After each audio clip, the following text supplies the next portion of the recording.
අයිබෝන් අපි අදත් සටන දේශපාලන සංවාදය ආරම්භ කරන්න සූදානම් ඉන්නේ. මේ සතියත් තරමක ප්‍රවෘත්ති තියෙන සතියක්. ඒකට හේතුවක් වෙන්නේ යටගිය ප්‍රවෘත්තියක් නෙවෙයි. නමුත් කරලියේ තියෙන්න ඕන ප්‍රවෘත්තියක් අපේ අතපසුවීමක් නිසා හෝ කාගේ හෝ අතපසුවීමක් නිසා නැවත වරක් කරලියට එනවා මේ කොවිඩ් වසංගත තත්ත්වය.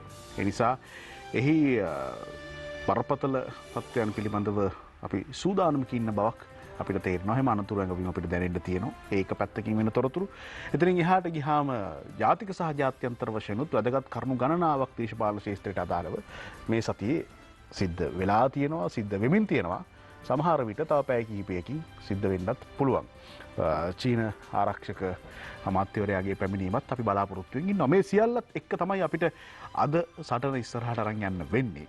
මේ ගැන කතා බහ කරන්න රටේ වර්තමාන දේශපාලන තත්ත්වයේ කියන පුළුල් මාතෘකාවෙන් අද සටනට ප්‍රවේශයක් ලබා ගන්න. ඊටාම විද්වත් දේශපාලන චරිත 4ක් අපි ආරාධනාව බාර ගන්නවා. පළමු කොට ඊටාම ගෞරවයෙන් පිළිගන්නවා අපි ආරාධනාව බාරගත්ත ශ්‍රී ලංකා පොදු ජන පෙරමුණ නියෝජනය කරමින් පාර්ලිමේන්තු මන්ත්‍රී මහාචාර්ය තිස්ස විතාරණ මැතිතුමන් අයිබෝන් ඔබතුමාට මහාචාර්යතුමා ඊටාම ගෞරවයක් ඔබතුමාගේ පැමිණීම අපිට. ඒ වගේම අපි ආරාධනා කළා සමගි ජන බලවේගය නියෝජනය කරමින් කොළඹ දිස්ත්‍රික් පාර්ලිමේන්තු මන්ත්‍රී ආචාර්ය හර්ෂද සිල්වා මහතාට අයිබෝන් මන්ත්‍රීතුමා. අයිබෝන්. අපි ඒ වගේම ආරාධනා කළා ශ්‍රී ලංකා නිදහස් පක්ෂයේ මධ්‍යම කාර්යක සභික කේසරලාල් ගුණසේකර මහතාට අයිබෝන් ඔබතුමා. අයිබෝන්. ඔබතුමාගේ පැමිණීමත් අපිට බොහොම ගෞරවයක්. ඒ වගේම අපි අද සටනේ අවසන් සටන්කරුවා හැටියට ආරාධනා කළේ ජනතා විමුක්ති පෙරමුණේ දේශපාලන මණ්ඩල සභික වසන්ත සමරසිංහ මහතාට. අයිබෝන් ඔබතුමා. අයිබෝන්. දැන් මේ දේශපාලන චරිත 4 සමග රටේ වර්තමාන තත්ත්වයේ කියන පුළුල් දේශපාලන මාතෘකාව කතා කරනකොට මොන විෂයපතයන් වලට අපේ අදහස් අපිට අරගෙන යන්න පුළුවන් වෙයිද? මම කැමතියි අශෝක ඩයස් මහත්මයාගෙන් මේ ගැන මුලින්ම දැනගන්න. කවුරුත් දන්නවා මේ දවස්වල ප්‍රධාන සටනක් තියෙනවා මේ COVID-19 වෛරසයත් එක්ක තියෙන සටන. මේකේ පැති දෙකක් තියෙනවා කියලා කිව්වොත් නිවැරදි. එකක් හෙට ඔක්ස්ෆර්ඩ් ඇස්ට්‍රාසෙනිකා එන්නත එහෙම නැත්නම් ඉන්දියාවේ නිෂ්පාදනය කරන කොවිෂීල්ඩ් එන්නත දෙවන මාත්‍රාව ලංකාවේ අයට දීම ආරම්භ කරන බව රජය ප්‍රකාශයට පත් කරලා තියෙනවා. නමුත් එන්නත් හිඟයක් තියෙනවා. පළවෙනි වටේ එන්නත් දීපු හැමෝටම දෙන්න තරමට එන්නත් නැහැ. හැබැයි ඉදිරිපෙළ සෞඛ්‍ය සේවකයින්ට දීම හෙට ආරම්භ කරන්නට නියමිතයි. අනිත් පැත්තෙන් බැලුවාම 1000කට ආසන්න ප්‍රමාණයක් ආසාදිතයින් දැන් දිනකට වාර්තා වෙනවා. මේක සංකීර්ණ තත්ත්වයක්. අපි විශේෂයෙන් අවධානය යොමු කළ යුතු තත්ත්වයක්. මේ සටන කෙළවරවල් දෙක චීන ආරක්ෂක අමාත්‍ය ජෙනරල් වෙයි ෆෙන්හා තව ටික වෙලාවකින් ලංකාවට එයි කියන සූදානම සහ බලාපොරොත්තුව තියෙනවා ආරක්ෂක අමාත්‍යාංශය සහ අදාළ පාර්ශ්වයන් වල. මේක වැදගත් විශේෂයෙන්ම කොළඹ පෝර්ට් සිටි ව්‍යාපෘතිය මේ මොහොතේ තියෙන තත්ත්වයක් එක්ක. මොකද කොළඹ වරාය නගරය පනත් කෙටුම්පත පිළිබඳ ශ්‍රේෂ්ඨාධිකරණයේ විමසීම කරලා පාර්ලිමේන්තුවට ඒ පිළිබඳ තොරතුරු හෙට නැත්නම් ඉදිරි දවස් දෙක තුල ලැබෙයි කියන අදහස තියෙනවා දේශපාලන අංශවල. එහෙම තියෙද්දී චීන ආරක්ෂක අමාත්‍ය ජෙනරල් වෙයි ෆෙන්හා ලංකාවට එන්නේ. ඔහුගේ පැමිණීම වැදගත්. මොකද අපිට මතකයි මේ චීන පෝර්ට් සිටි ව්‍යාපෘතිය ආරම්භ කරන මොහොතේ චීන රාජ්‍ය නායකයා ලංකාවට ආවා. ඉතින් මේවා සම්බන්ධයක් තියෙනවද සම්බන්ධයක් නැද්ද? එහෙම නැත්නම් පොදු විදේශ ගනුදෙනු සඳහාද මේ එන්නේ? මේ ආදී කරුණු මම හිතන ඩිල්ෂාන් අද විශේෂයෙන් අපිට කතා කරන්න පුළුවන්. මේ කරුණු කතා කරගෙන යද්දි මොනවා හරි දෙයක් ප්‍රශ්න කරන්න උවමනා නම් ඒ සම්බන්ධයෙන් ප්‍රශ්න කරන්නත් අපේ මිත්‍රයන් සූදානම්. තීරක භූමිකාව අශෝක ඩයස් මහත්මයා ඒ විදිහටම කරයි. ඊට අමතරව ප්‍රශ්න කිරීමේ වගකීම රොෂාන්ලා දෙන්න බාරගනි. චාමික රොෂාන් වටවල දෙන්න මේක පැත්තේ වාඩිලා ඉන්නවාද? ඒත් එක්කම තුසිත පිටකලත් සූදානමින් ඉන්නවා. අපි පළමු වටය තුල සෑම ආරාධිතයෙකුටම විනාඩි 4ක කාලයක් ලබා දෙනවා. මේ විනාඩි 4 ඇතුළත අපිට බාධා කරන්න අපේ බලාපොරොත්තුවක් නැහැ. අපි කැමති නිදහසේ ප්‍රවේශයක් ලබා ගන්න. ඒ අනුව පළමු විනාඩි 4 මා කැමති ලබා දෙන්න ශ්‍රී ලංකා පොදු ජන පෙරමුණේ පාර්ලිමේන්තු මන්ත්‍රී මහාචාර්ය තිස්ස විතාරණ මැතිතුමන්ට මාතෘකාවට ප්‍රවේශයක් ලබා ගැනීම සඳහා රටේ වර්තමාන දේශපාලන තත්ත්වය ඔබතුමා දකින්නේ කොහොමද? එක අතකින් ආර්ථික පැත්තෙන් බැලුවම ලෝක ආර්ථික අර්බුදය ලංකාවටත් බලපාලා තියෙනවා. ඇත්ත වශයෙන් කුඩා ආර්ථිකවලට ලොකු ආර්ථිකවලට වඩා ඒක බලපානවා. උදාහරණයක් හැටියට අපේ දැන් ගාමන්ට් ෆැක්ටරි වල නිෂ්පාදනය බැහැලා සමහර වහන්ඩත් සිද්ධ වෙලා තියෙනවා. ඇමරිකාව ගැනීම බැහැලා තියෙන නිසා. ඉතින් ඒවාගේ ආර්ථික තත්ත්වයක් ලෝකෙම බැස්මක් තියෙනවා. ලංකාවෙත් ඒ බැස්මක් තියෙනවා.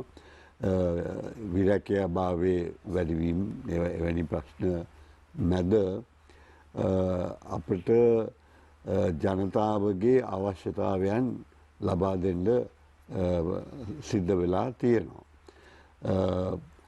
ආර්ථිකය මේ පාලනය සම්බන්ධව අපිට දල වශයෙන් කියන්න පුළුවන් කිසිම අඩුවක් නැතුව ඒ ආහාර ලැබීම වෙන්න පුළුවන්. මේ නිදහස් සෞඛ්‍ය නිදහස් අධ්‍යාපනය මේ වගේ සුබ සාධන සියල්ලම ඒ හා සමානව පවත්වගෙන ගිහින් තියෙනවා. නමුත් සංවර්ධන පැත්ත ගැන කල්පනා කළාම මුදල් සීමිතයි. ඒ තත්ත්වය හරහා යම් සංවර්ධනයක් කෙරෙනවා. නමුත් ඒක සීමිත මට්ටමක තමයි කෙරෙන්නේ. මේ තත්ත්වයන් එක්ක අපිට පිළිගන්න වෙනවා මේ බඩු මිල වැඩිවීමක් සිද්ධ වෙලා තියෙනවායි කියලා. ඒකට මම නම් හේතුවක් හැටියට මේ අපේ දේශපාලන කෝඩෙන් බැලුවහම මැද මිනිසුන් මැද මිනිහාගේ ගසා කෑම ප්‍රධාන හේතුවක් වෙලා තියෙනවා. ගොවියාට ලැබිය යුතු මුදල වී සම්බන්ධව නම් මම හිතන්නේ සෑහීමට පත් වෙන්න පුළුවන්. සමහර එළවලු සම්බන්ධව ඒක සෑහෙන්නේ නැහැ. පාරිභෝගිකයාගේ පැත්තෙන් ප්‍රශ්නේ තියෙනවා අර මැදමිනියාගේ මිල නැගීම හේතු කොටගෙන මිල වැඩිවීමක් සිද්ධ වෙලා තියෙනවා. ඒක ඒ ප්‍රශ්නේ මම හිතන්නේ ප්‍රධාන ප්‍රශ්නයක් වෙලා තියෙනවා අපේ රටේ.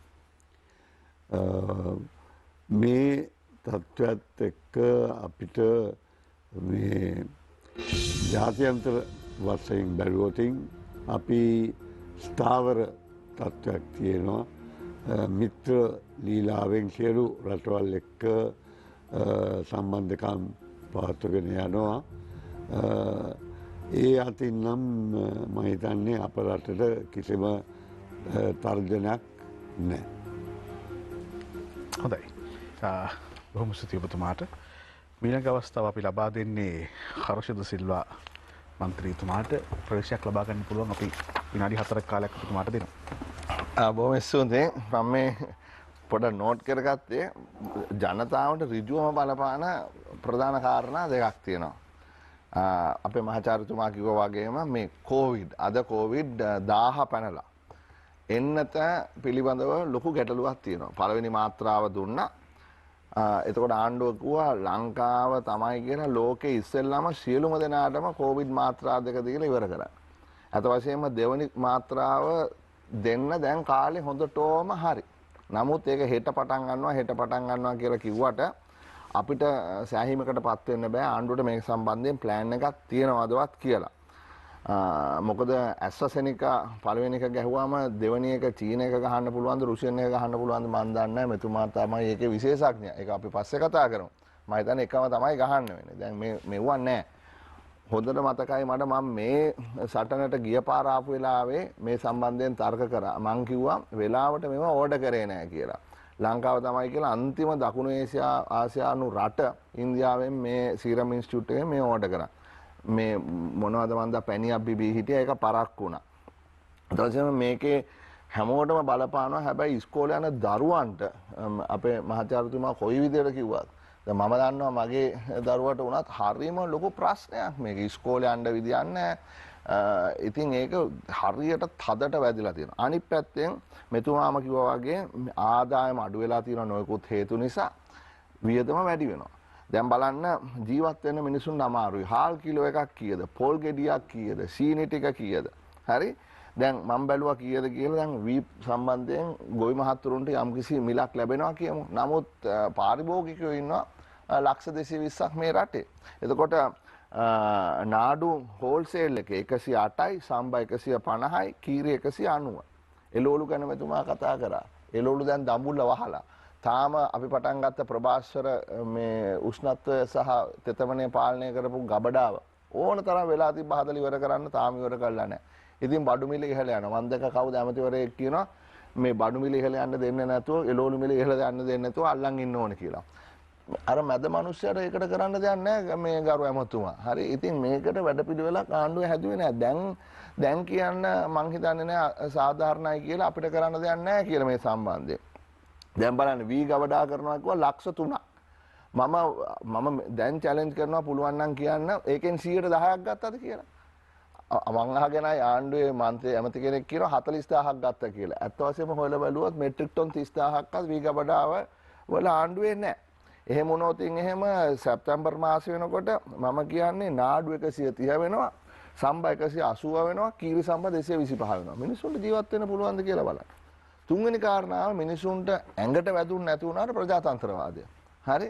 දැන් මහජන නියෝජිතයන්ටවත් තමන්ගේ මත ඉදිරිපත් කරන්න බැරි තත්වයක් තමයි එළඹිලා තියෙන්නේ. මේ දැන් හරින් මගේ සහෝදර මන්ත්‍රීතුමාගේ ප්‍රශ්නේදී බලන්න හරින් පාර්ලිමේන්තුවේ තද කතාවක් කරාම ජනාධිපතිතුමා එදා ගම සමග පිළිසඳරදී කිව්වා හරින්ට මේ ඔහොම කතා කරන්න එන්න එපා. අපි දන්නවා කොහොමද මේව සම්බන්ධයෙන් ක්‍රියාත්මක වෙන්නේ කියලා. දැන් මොකද වෙලා තියෙන්නේ? හරි ත්‍රස්තවාදී විරෝධී පනත යටතේ ප්‍රිවෙන්ෂන් ඔෆ් ටෙරරිසම් එක යටතේ හරින්ව ගන්න හදනවා ඇතුළට දාන්න. මේ පරණ කතාවක් කියලා ඕන තරම් කල් තිබ්බා මේවා ගැන හොයන්න. ඒතර පාර්ලිමේන්තුවේ මහජන නියෝජිතයන්ට තියෙන අවස්ථාව නැති කරන්න පාර්ලිමේන්තු මන්ත්‍රී කෙනෙක්ගේ ඔළුවට ගහලා විනාශ කරොත් එහෙම ඉතුරු කට්ටිය කොහොමද කතා කරන්නේ? සිවිල් සමාජයේ කට්ටිය කොහොමද කතා කරන්නේ? එතකොට මේ අපේ ප්‍රජාතන්ත්‍රවාදී මතය කවුද ඉස්සරහට ගෙනියන්නේ?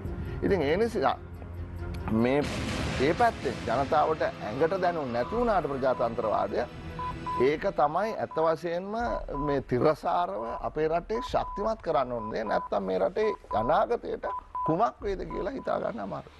බොහොම ස්තුතියි පුතුමාට. කේසරලාල් ගුණසේකර මහත්මයාගේ අවස්ථාව. මේ ඉර්ෂාන් බොහොම ස්තුතියි මට ආරාධනා කිරීම පිළිබඳව. සංකීර්ණ කරුණාකාරණ රාශියක් තියෙනවා. කොහෙන් පටන් ගන්නද කියන එකත් ප්‍රශ්නයක්. මම විශ්වාස කරනවා ප්‍රධාන වශයෙන්ම මේ පාලන තන්ත්‍රයක් කොයි ආකාරයටද ගෙන යන්නේ කියන කාරණා පිළිබඳව අපිට දැන් පන්ති තියන්න වෙලායි කියන එකයි මගේ විශ්වාසය. මම එතන තමයි දකින්නේ විශාලම ගැටලුව. අද අපිට නොයෙක් කාරණා පිළිබඳව ප්‍රබුද්ධ මානසිකින් කටයුතු කරන වැඩපිළිවෙළවල් දකින්න බැරි තත්ත්වයක් උදා වෙලා. ඒකට හේතු රාශියක් තියෙන්න පුළුවන්. අද වර්තමානයේ පාර්ලිමේන්තුවට යන මන්ත්‍රීවරුන්ගේ දැනුම අවබෝධය පිළිබඳව විශාල ප්‍රශ්නයක් තියෙනවා. ඒවා විග්‍රහ කරන්න ගියොත් විශාල ගැටලුවක්. මොකද මහා ජනතාව තමයි ඒගොල්ලන්ව පත් කරලා එවන්නේ.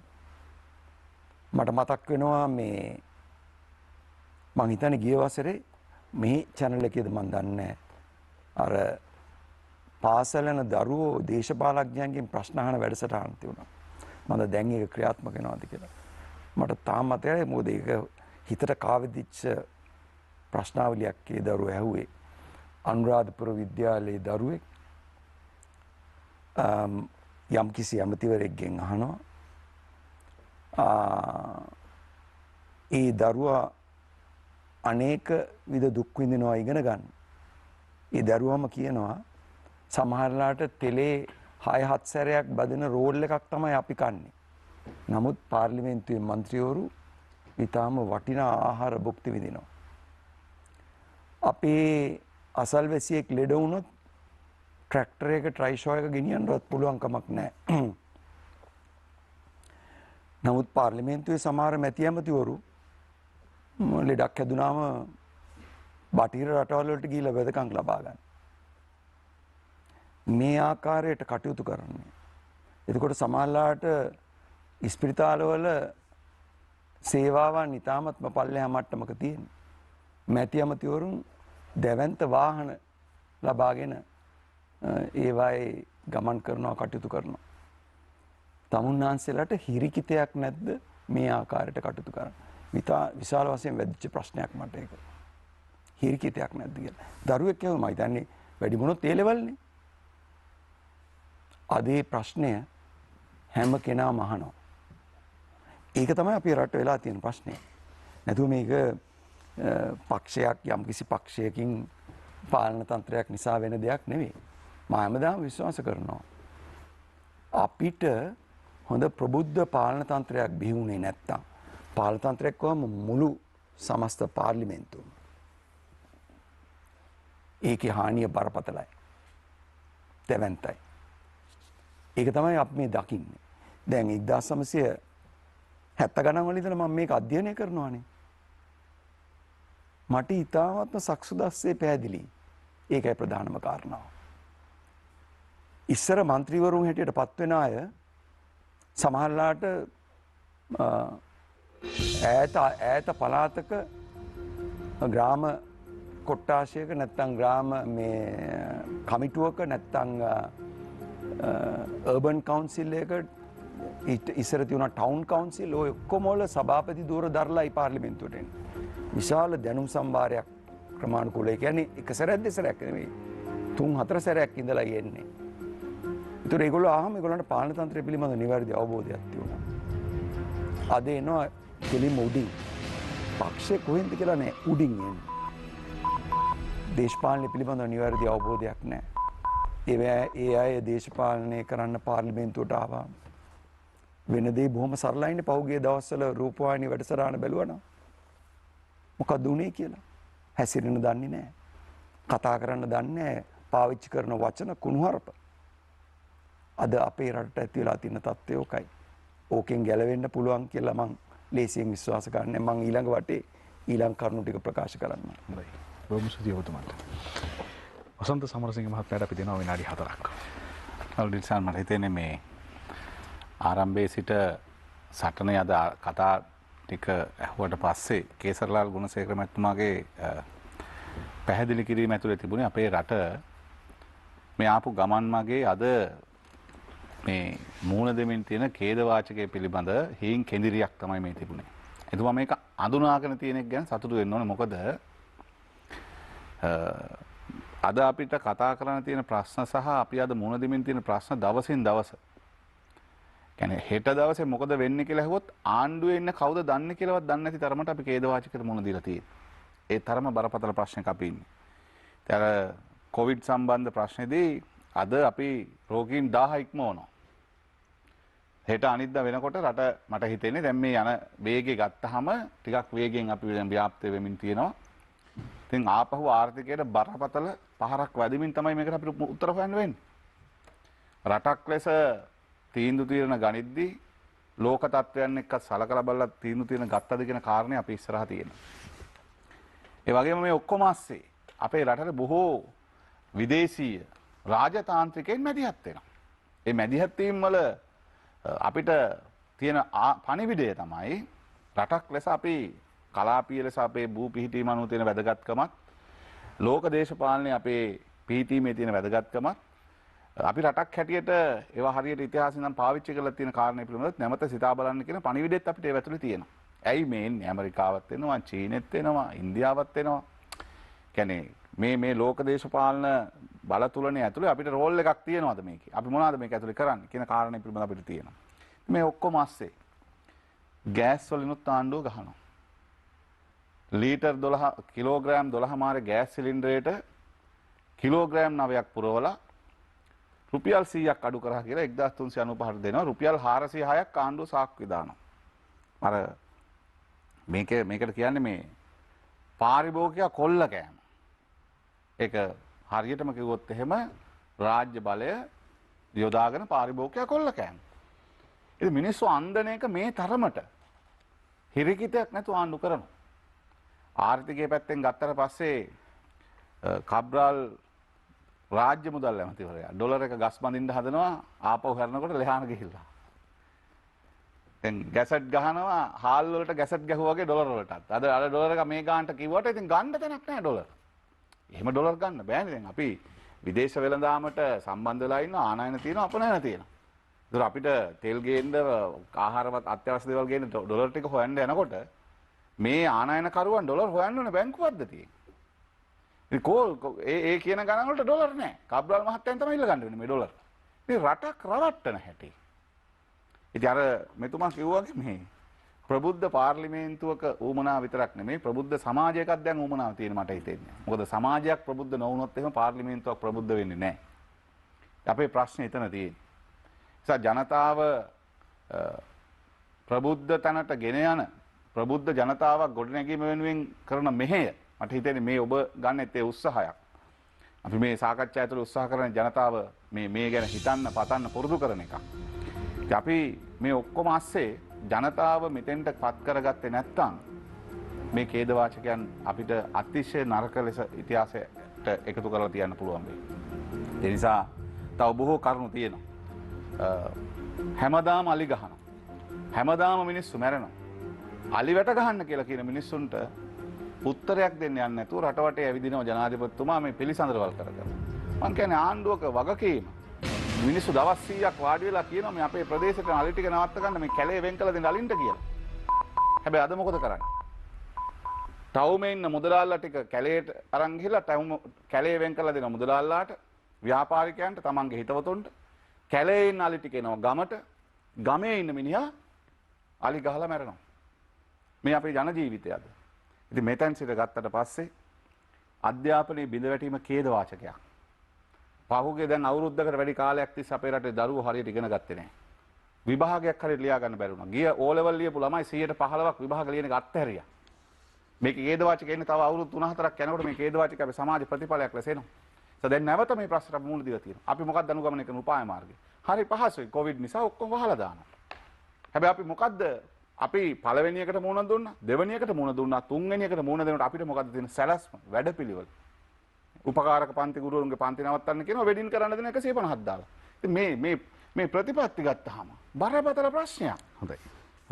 ඒ නිසා අපි මුහුණ දෙමින් තියෙන මේ සමාජ ආර්ථික ප්‍රශ්නය ප්‍රබුද්ධ සමාජයක සාකච්ඡාවකට උවමනා ප්‍රශ්නයක්. අපි එතෙන්ට එකතු කරගන්න බොහෝ කරුණු තියෙද්දී මේ පාස්කු ප්‍රහාරය සම්බන්ධයෙන්, හොරු නිදහස් කරන කොමිසම සම්බන්ධයෙන්, පෝට් සිටිය සම්බන්ධයෙන් තවත් බොහෝ කරුණු ඉදිරියේදී කතා කරන්න බලාපොරොත්තු වෙනවා. බොහොම ස්තුතියි පුතුමාට.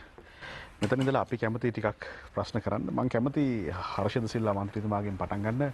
හරින් ෆර්නෑන්ඩෝ මන්ත්‍රීතුමා ගැන කරපු අදහස් දැක්වීමත් එක්ක දැන්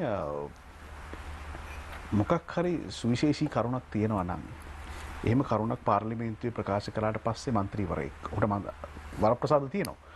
නමුත් එතනින් එහාට ඒ කරුණ සම්බන්ධයෙන් ඉදිරියට ගත යුතු කාර්යපටිපාටි නීතිය ක්‍රියාත්මක කරන්න නම් මොකක් හරි කට උත්තරයක්වත් අඩුම වශයෙන් ගන්න වෙනවා.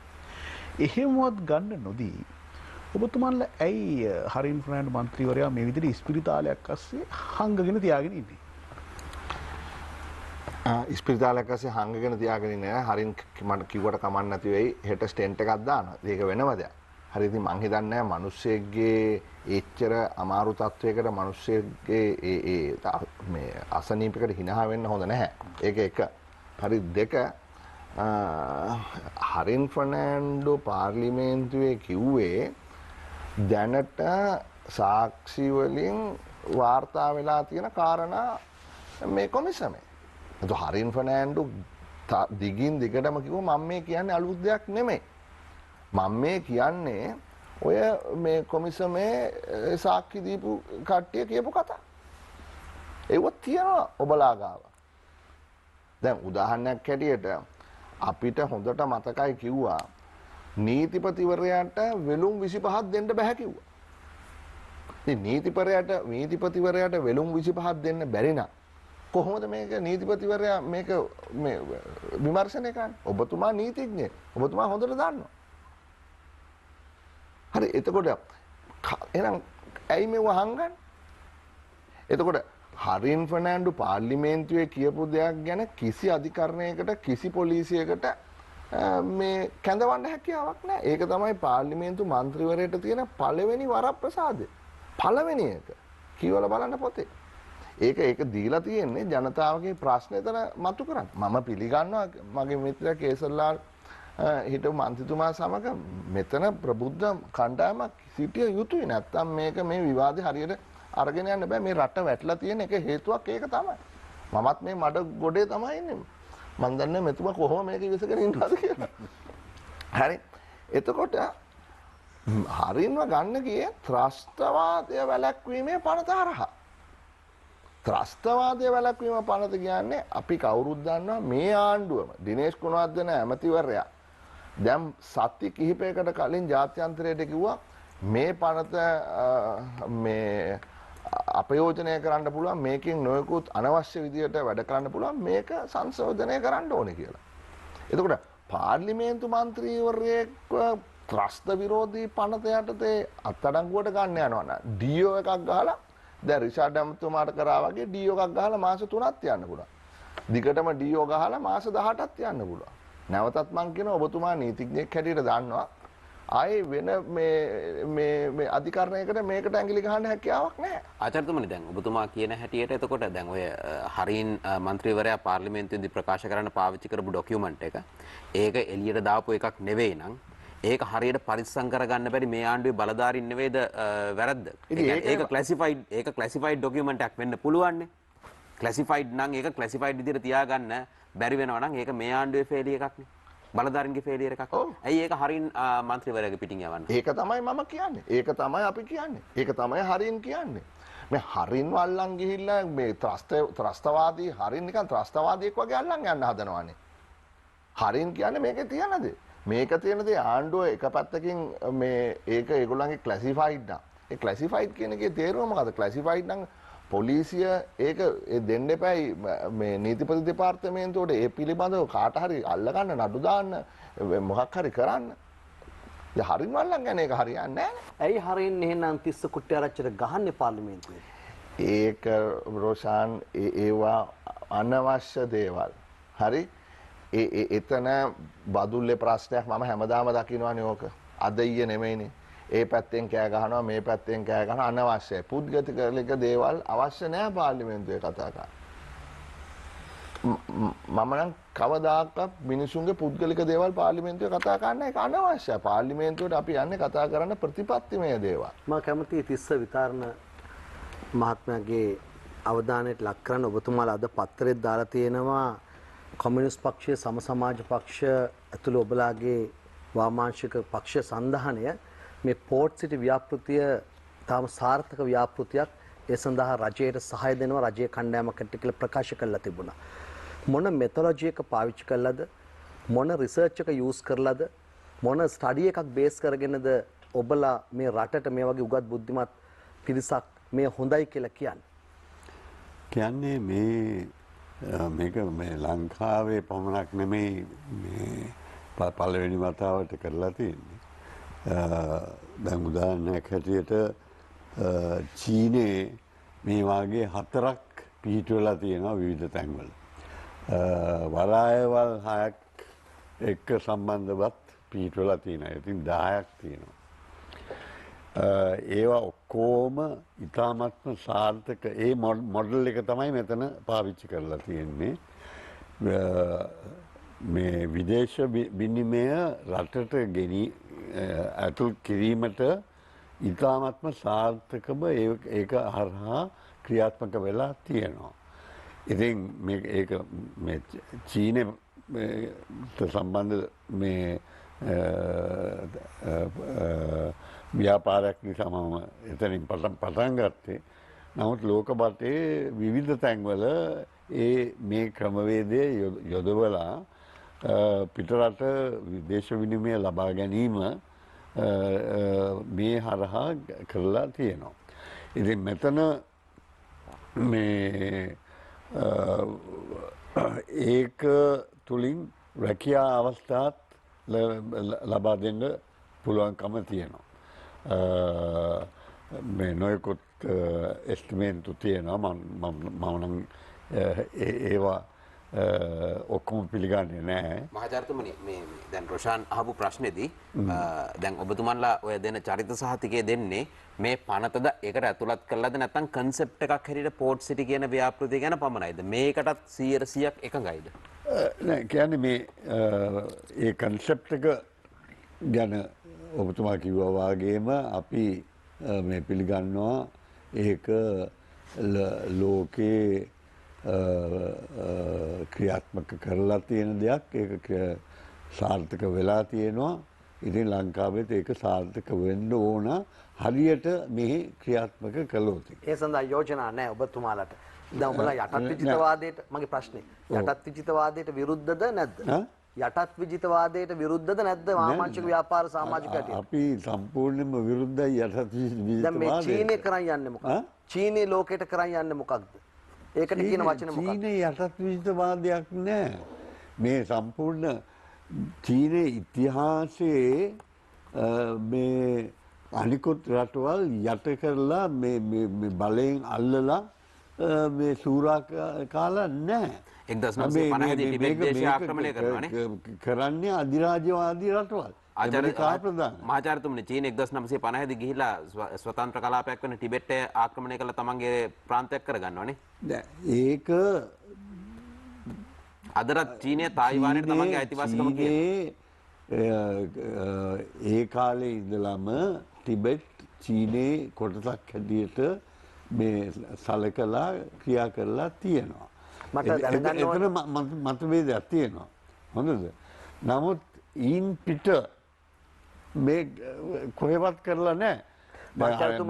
දැන් ඔබතුමාලා මොකක්කෝ රෝගයකට කීට විද්‍යාවෙන් තොරතුරු වෙනකොට ආවට ගියාට තොරතුරු කියන්නේ නැහැ නේ ඔබතුමා.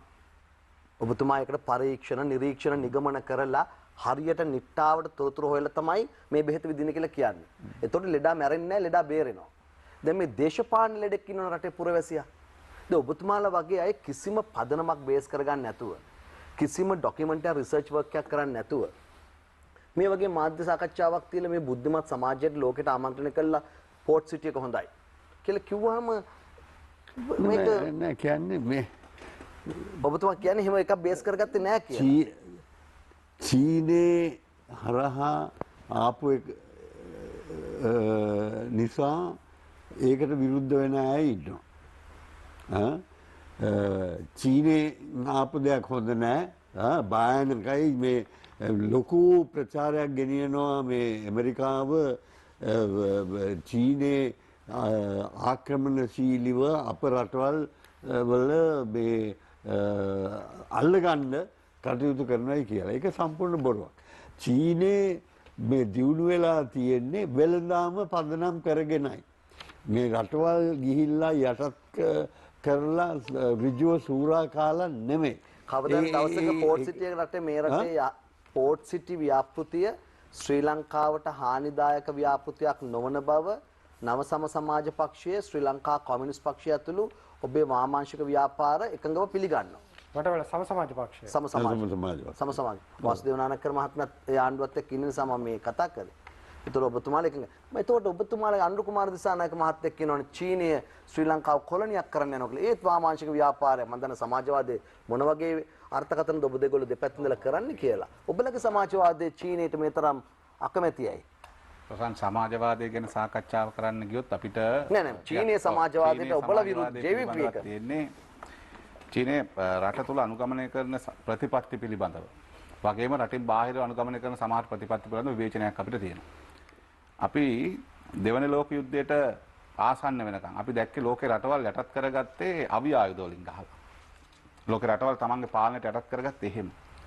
හැබැයි දෙවන ලෝක යුද්ධයෙන් පස්සේ ලෝකේ පරිවර්තනය වෙනවා ප්‍රාග්ධනය අපනයනය කරා. ඒකේ වේගවත්ම ප්‍රාග්ධන අපනයනකරුවා චීනය. ඒතර අද චීනය ලෝකේ සිදු කරමින් තියෙන ආර්ථික මැදිහත් වීම ඇතුලේ චීනය වැඩි කරනවා. චීනයට බැලලා වැඩක් නැහැ. ඇයි? ඔබේ නිවස වෙන කෙනෙකුට පදිංචි වෙන්න දුන්නොත් ඇවිල්ලා ඒක ඒ මනුස්සයාගේ ප්‍රශ්නයක් නෙමෙයි ඔබේ ප්‍රශ්නයක්. මේ ප්‍රශ්නේ තියෙන්නේ රටක් හැටියට අපි අනුගමනය කරන ආර්ථික ප්‍රතිපත්තිවල. දැන් මේ පෝට් සිටි ව්‍යාපෘතිය පිළිබඳව අපි කරලා තියෙන අධ්‍යයනය මොකක්ද කියලා අහුවොත් එහෙම ආණ්ඩුවේ මේ පනත දාන්න කලින්. ඒක තමයි මම එතුමගෙන් ඇහුවේ. මං කිව්වේ ඒකයි. දැන් ලෝකේ තියෙන ආර්ථික කලාප 5000ක් ගැන කතා කරනවා. අපේ රටේ තියෙන අර ආයෝජන කලාප, නිදහස් වෙළඳ කලාප, කර්මාන්ත සංවර්ධන කලාප මේ ඔක්කොම තියෙනවා ඇතුලේ. ඒතර ලෝකේ මූල්‍ය නගර තියෙනවා. ග්ලෝබල් ෆයිනෑන්ෂියල් ඉන්ඩෙක්ස් එක මේ තියෙන 2021 මේ මාර්තු වලට මේක එළියට දාන්න. පළවෙනි එක තමයි නිව්යෝර්ක්. ඒතර මේ වගේ සිටි එකක් ඩෙවලොප් වෙන්න සංවර්ධනය කරන්න බලපාන මූලික කරුණු ටිකක් තියෙනවා. අපි මෙතන නිකම්ම ඇවිල්ලා සල්ලි දාපල්ලා කිව්වොත් මිනිස්සු වෙන්නේ නැහැ. ඇයි? ඒකට එන්න බලපාන හේතු ටිකක් තියෙනවා. මූලික කරුණු ටිකක් තියෙනවා. ඒතර මේ මූල්‍ය නගරයක් ලෙස අපි මේක සංවර්ධනය කරන්නේ. ලෝකේ එක තැනක් මේ ආණ්ඩුව තවම කිව්වේ නැහැ. ලෝකේ කොහෙද එක තැනක් තියෙන්නේ තමන්ගේ රටේ ආයෝජකයන්ට දොරවල් වහලා ඩෙවලොප් කරපු සංවර්ධනය කරපු මූල්‍ය නගර ආයෝජන කලාප නෑ. දැන් මම අදත් දැක්ක ඔබේ රාත්‍රී 7 නිවුස් එකේ පෙන්නනවා මේ දකුණේ වතු ටිකක් කර්මාන්තපුරයක් කරන්න යනවා කියලා. අනේ මේ ආණ්ඩුවට තව තේරෙන්නේ නැද්ද මේ කැලෑ කපන එක මේ තියෙන වනාන්තර ටික එලි කරන එක අපරාධයක් කියලා. තව වතුත් විනාශ කරන්න යනවා. ආයෝජන කලාප, කර්මාන්ත සංවර්ධන මණ්ඩල, ඇතුළු කර්මාන්ත සංවර්ධන කලාප ඇතුළු තවත් තියෙනවා. කොග්ගලට ගියොත් එහෙම 151ක් විතර භූමිය. ආයෝජකෝ ගේන්න පුළුවන්. ජනතා විමුක්ති පෙරමුණ පෝට් සිටි එකට විරුද්ධ වෙන්නේ යම් මේ මං අහන ප්‍රශ්නේ මොකක්කෝ පදනම් කරගෙනද නැත්නම් ආවට ගියාට කටමැද දොඩවනවද? නෑ අපි ඊටාම පැහැදිලිව කොහේ වරකට කියන්න කරුණාකරලා. අපි ඊටා පැහැදිලිව මේ ගැන කියලා තියෙනවා. එක මේ පෝට් සිටි ව්‍යාපෘතිය පිළිබඳව අපේ ස්ථාවරය. දැන් පෝට් සිටිය හදන්න පෙර සිට මේකට තිබුණ විවේචනය. මොකද මේක සක්විත අධ්‍යයනයක් කරේ නෑ. ඒකට අපි තෝරගත්ත ආයෝජකයට දුන්න පුරවන්න. දැන් අපි පුරවලා ඉවරයි. දැන් භූමියක් තියෙනවා. දැන් ඒ භූමිය එම ආයෝජකයා Tamanට අයිති කොටස විකුණනවා. දැන් ප්‍රශ්නේ තියෙන්නේ ඒක යාට උන ඉඩමක් ලෙස විකුණුණාට පස්සේ රටට ප්‍රශ්නයක් එනවා හෙට දවසේ මේ භූමියේ පදිංචිකරුවන් කවුද? මේ භූමියේ අයිතිකරුවන් කවුද? මෙහි පාලනය කොහොමද සිද්ධ වෙන්නේ? එහෙම විකුණන්න දැන් ඒ වුණාට බෑ. එහෙම විකුණන්න බෑනේ. පහුගිය සතියේ වැඩසටහනේදී අපි කතා කරනකොට ඒ ගිවිසුම ගහන්නේ ශ්‍රී ලංකාවේ රජය. රටට පැහැදිලිව කිව්වනේ ආණ්ඩුව. මේ තියෙන පනතේ මේ තියෙන පනතෙන් හදන කොමිෂන් එක. මේ තියෙන පනතෙන් හදන මේ වරාය නගර කොමිෂන් එකට දීලා තියෙන ලෝකේ මෙහෙම මූල්‍ය නගර හැදිලා තියෙන වටපිටාව පිළිබඳව. ඒ වගේම මේ හදන්න යන කොළඹ මේ වරායාසිත මේ තියෙන පෝට් සිටි එක අපි ලංකාවේ නීතිය නිදහස් කරනවා. මේක බලන්න රොසන් මේ පනත් කෙටුම්පතේ රටේ මූල්‍ය ශේෂ්ඨට දාලා තියෙන මුදල් සම්බන්ධයෙන් බදු සම්බන්ධයෙන් 54ක් තියෙනවා. මේ 54ම නිදහස් කරනවා මේකේ. මේ 54ම නිදහස් කරනවා. ඒ 54ම නිදහස් කරන විතරක් නෙමෙයි. ඊට අමතරව තියෙනවා පරිපාලනයට අදාළ නගර සභා, මහනගර සභා ඉදිකිරීම වලට අදාළ 57ක් 7 නිදහස් කරනවා. මොකද්ද නීතිය කියන්නේ? කාටද අයිති වෙන්නේ? ඒ නිසා මේක චීනය කියලා මම කියන්නේ නැහැ. ඕක නිදහස් වෙළඳ කලාප ගේන කොටත් ඔබලා කිව්වා. නෑ නිදහස් වෙළඳ කලාප වලට අදාළ බලපාන නීති තියෙනවා. නෑ ඒ කාලේ ඒකට විරුද්ධ වුණා. නෑ ඒ කාලේ විරුද්ධ වෙච්ච එකට අදාළව අදත් තියෙනවා අපිට මේ විවේචන. මොකද්ද? අදටත් ආයෝජකයෝ දොර වහලා යනවා. යනකම් ආයෝජන මණ්ඩලය දන්නෙත් නෑ. සේවකයන්ට වන්දිත් නෑ. ඔවුන්ගේ ව්‍යවස්ථාපිත හිමිකනුත් නෑ. හැබැයි ඉතින් ඔය කියන විරුද්ධතාවය යටතේ තිබ්බනම් අපේ ආයෝජන කර්මාන්ත සහ මේ කාලේ අපනයන කරන දේවල් බරපතල ප්‍රමාණයක් කෙරෙන්නේ නැහැ. ලෝකේ නෑ. ලෝකේ මිනිස්සු ඉස්සරහට ආවා. ලෝකේ රටවල් දියුණු වුණා. ලෝකේ රටවල් සංවර්ධනය කරා. ඒකට අදාළ අනුගමන උපාය මාර්ග තිබුණා. ඒවට ඒ රටවල් පාවිච්චි කරපු නීති රීති තිබුණා. අපිට දැනුත් ලෝක වියට්නාමයේ ආයෝජන කලාප තියෙනවා. දැවැන්ත අපනයනයන් කරනවා. ඔබ අහලා තියෙනවද? අපේ රටේ කොරියාවේ කට්ටිය දාලා ගියා වගේ දාලා ගියා කියලා කොයි වෙලාවකද? නෑ අපි වෘත්තීය සමිතිය හැටියටත් ලෝක වෘත්තීය සමිති සම්මේලන උපසභාපති ඉන්නේ වියට්නාම් වෘත්තීය සමිති සම්මේලන. අපි කියන්නේ මේ අපි රටකට ආයෝජන ගේන්න ඕනේ. අපේ රටේ වෙළඳ කලාප ආයෝජන පනත තියෙනවා, BOI පනත තියෙනවා, ඊට අමතරව තියෙන උපාය මාර්ග සංවර්ධන පනත. BOI පනතෙන් දෙන්න බැරි පහසුකම් ඔක්කොම දෙන්න පුළුවන් උපාය මාර්ග පනතේ. එහෙම තියෙද්දි තමයි මේක සම්මත කරන්නේ. ඇයි? මේකෙන් සම්පූර්ණ ඉඩම් ටික නිදහස් කරලම කොමිෂමර දෙනවා කැමති කෙනෙකුට දෙන්න කියලා. ප්‍රශ්නේ තියෙන්නේ ඒකයි. දැන් තිස්සවිතා නැමැතුමා මන්ත්‍රීතුමා කිව්වනේ මේ ආයෝජනය කියලා. එහෙම ආයෝජනේ නැහැ. එහෙම ආයෝජන එන්න නම් අපේ රටේ ආර්ථික පරිසරය මේ ඩොලර් ගස් බැඳ ඉන්නේ. කොහෙද ලෝකේ ආයෝජකෙක් විශ්වාස කරන්නේ ඔහු කියන ආයෝජනයට ආරක්ෂාවක් තියෙනවා කියලා. අපේ හියුමන් කැපිටල් එක මානව සම්පත. අපි එළියට උපාධිධාරීන් 30000ක් එළියට දාන විශ්වවිද්‍යාලයන්ගේ 15000ක් ඉන්නම 10000ක්ම ඉන්න කලා උපාධිධාරීන්. ඒ ඔවුන්ගේ වැරද්ද නෙමෙයි. අනුරාධපුර ඉස්කෝලේ තියෙන්නේ මගේ දිස්ත්‍රික්කේ. උසස් පෙළ කලා විද්‍යාමාන ගණිතය කරන්නේ. සමහර ළමයිට අඩුම ගානේ විද්‍යා ගණිත දකින්නවත් නැහැ. ඔවුන්ට හැකියාව තිබුණාට කරන්නේ. පෝර්ට් සිටියෙන් අපි ඉස්සරහට යම් පෝර්ට් සිටියට ජනතා විමුක්ති පෙරමුණේ යෝජනාව මොකද්ද? නෑ අපි කියන්නේ මේ දැන් සමගි ජන බලවේගය කියනවා අපි පෝර්ට් සිටි ව්‍යාපෘතියට කැමති. දැන් මේ තිබෙන කොමිෂන් සභා පනතට ව්‍යාපෘතිය දැන් අපිට අත්හරින්න බෑ. ඒක මොකද්ද? දැන් භූමියක් හදලා තියෙනවා. නිකන් අත්හරින්න බෑ. මේක කාට හරි දීලා වෙන ප්‍රශ්න ගොඩක් එකතු කරගන්න පුළුවන්. අපි දැක්ක පහුගියදා හම්බන්තොට වරායට ආව යුරේනියම් නැව. ඔව් ජනතා විමුක්ති පෙරමුණේ පෝර්ට් සිටියට සම්බන්ධව ආයෝජනයක් ආයෝජන කරන්න ඕනේ. ඒ ආයෝජන කරන්න අවශ්‍ය කරන වටපිටාව හදන්න ඕනේ. මේ භූමිය ලංකාවේ භූමියක් ලෙස පවතිනවා මිස වෙනත් ස්වාධීන කලාපයක් වෙනත් නීතීන් යටතේ පාලන භූමියක් කොමිෂන් සභාවකින් නීති හදලා අවශ්‍ය ඕනම දේවල් කරන හදන භූමියක් ලෙස ස්ථාවර වෙනවට අපි විරුද්ධයි. හොඳයි බොහොම ස්තුතියි. ශ්‍රී ලංකා නිදහස් පක්ෂයේ මේ ස්ථාවරය ප්‍රසිද්ධ වෙලා නැහැ මේ වරාය නගර කොමිෂන් සභාව සම්බන්ධයෙන්. මම හිතන්නේ ශ්‍රී ලංකා නිදහස් පක්ෂය මේ පිළිබඳව තාම මතය ප්‍රකාශ කරලා නැහැ. මම එක දෙයක් කියන්නම්. මේ කෙටුම්පතක් විතරයි තියෙන්නේ. මේ පිළිබඳව දීර්ඝ අධ්‍යයනයක් කරන්න ඕන. මොකද මේ කෙටුම්පත පාර්ලිමේන්තුවේ හදපු එකක් නෙවෙයිනේ. පාර්ලිමේන්තුවේ සම්මත කරන්න බලාපොරොත්තු වුණාට පාර්ලිමේන්තුව හදලා නෙවෙයි. මේක කොහේ හරි හදපු එකක්. ඒ නිසා දීර්ඝ සාකච්ඡාවකට යන්න ඕනේදී. ඒ සාකච්ඡාවකින් තොරව මේවා සම්මත කරන්න සූදානම් වීම යෝග්‍යයි කියලා මම කවදාවත් විශ්වාස කරන්නේ. මේකේ හොඳ නරක දෙකම තියෙනවා බව පේනවා. ඕනම දෙයක් අලුතෙන් කරන්න ගියාම විරෝධතා මතුවෙනවා. හැබැයි ඒක කාරණාවක් මම කියන්න ඕනේ. මම මේ හැම දෙයක් දෙහසම වෙනම ආකාරයකට බලන්නේ.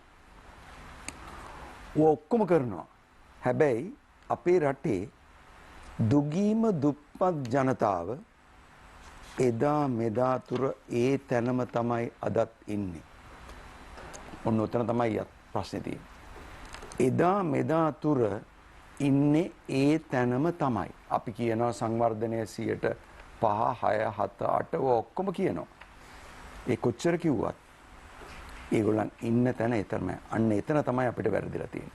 මේ හැම දෙයක් පිළිබඳවම අපි ඔය කෝණේ බලන්නේ නැතුව කටයුතු කරන තාක්කල් අපි කවදාවත් සාර්ථක වෙනවයි කියලා මම විශ්වාස කරනවා. ඒතරත් මුල්ලේ අමුතුමා ජය කන්ටේනර් පරියන්තය ඇති කරනවා.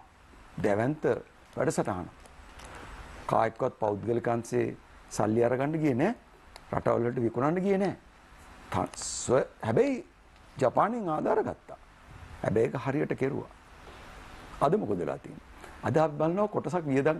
මොකද දන්නවද මේ ප්‍රශ්නේ වෙලා තියෙන්නේ දිගු කාලයක් තිස්සේ සංවර්ධන ක්‍රියාදාමයන් ක්‍රමානුකූලව ක්‍රමිකව කෙරුවේ නැත්තම් එක තැනකට එනවා අපි පල්ලෙහාම් මට්ටමේ ඉන්නේ ලෝකේ ඉස්සරහට ගිහිල්ලා වැඩි. එම නිසා අපි හිතනවා මේ අර ලොකු ස්ටෙප් එකක් ගන්න පුළුවන් කියලා මේ දැවැන්ත රටකට බාර දීලා ඕක කරන්න ගියා. ඒවා මේ රටේ අසාර්ථක වෙනවයි කියලා මම දැම්මම කියනවා. දැන් ඔබ කියනවා මේ අපි දුගී දුප්පත් ජනතාව තාමත් එතනමයි ඉන්නේ කියලා. දැන් නිදහසෙන් පස්සේ ගත්තාම මේ ආණ්ඩු කරලා තියෙන්නේ වැඩිපුරම ඔබ සමාජිකත්වයේ දරන ශ්‍රී ලංකා නිදහස් පක්ෂයේ සභාවකත් එක්ක. දැන් මේ ඔබ මම හිතන්නේ ශ්‍රී ලංකා නිදහස් පක්ෂයේ මධ්‍යම කාර්යක සභාවේ ඉන්න කෙනෙක්. එතකොට දැන් මේ පක්ෂය ඇතුලේ සාකච්ඡාවක් යනවද මේ පක්ෂය ඇතුලේ පක්ෂය ඇතුලේ අනන්ත අප්‍රමාණ සාකච්ඡා වෙනවා. නමුත් පක්ෂය ඇතුලේ මොන සාකච්ඡා වුණත් මගේ මතේ වෙනසක් මම කරන්නේ නැහැ. මම අහන්නේ එදා මෙදා තුර මම මේ මතේ ඉන්නවා. මොකද මම කියන දේ දීර්ඝ අධ්‍යයනයකින් පස්සෙයි මම මේ කතාව කියන්නේ. අවුරුදු 70ක් තුල අපි ආපු ගමන මම දන්නවා. නමුත් අපි බොහෝ වෙලාවට මේවා අධ්‍යයනය කරන්න ගියොත් කොටස් වශයෙන් බැලුවාම අපි ආපස්සට ගිය ප්‍රමාණය වැඩි කියන එකයි මගේ විශ්වාසය. ඒ හේතුව නිසා තමයි දැන් සිංගප්පූරු 1950 ගණන් වල අපිටත් පිටුපස්සේ ඉන්නේ. අද සිංගප්පූරු කොහෙද ඉන්නේ? බංග්ලාදේශයේ කොහෙද හිටියේ? අද කොහෙද ඉන්නේ? එතන නේද මේ ප්‍රශ්නේ තියෙන්නේ. ඉතින් අපි කාටවත් කේසරලාල් දැනලා නැති වැඩක් නෑ. නෑ 1994න් පස්සේ ඔබත් 94 පාර්ලිමේන්තුවට එනවනේ. 90 දැන් අපි දන්නවා මේ ශ්‍රී ලංකා නිදහස් පක්ෂයයි එක්සත් ජාතික පක්ෂය අතර තිබුණ ආර්ථික වශයෙන් පරස්පරයක් තිබ්බා. 94න් පස්සේ මේක දෙකම එකම වෙනවනේ. බොහෝ දුරට. ඔබත් 94 තමයි පාර්ලිමේන්තුවට එන්නේ. ඒතකොට දැන් දෙකම එකයි. වෙළඳපොළ ආර්ථිකය තමයි දෙගොල්ලන්ගේම ගමන.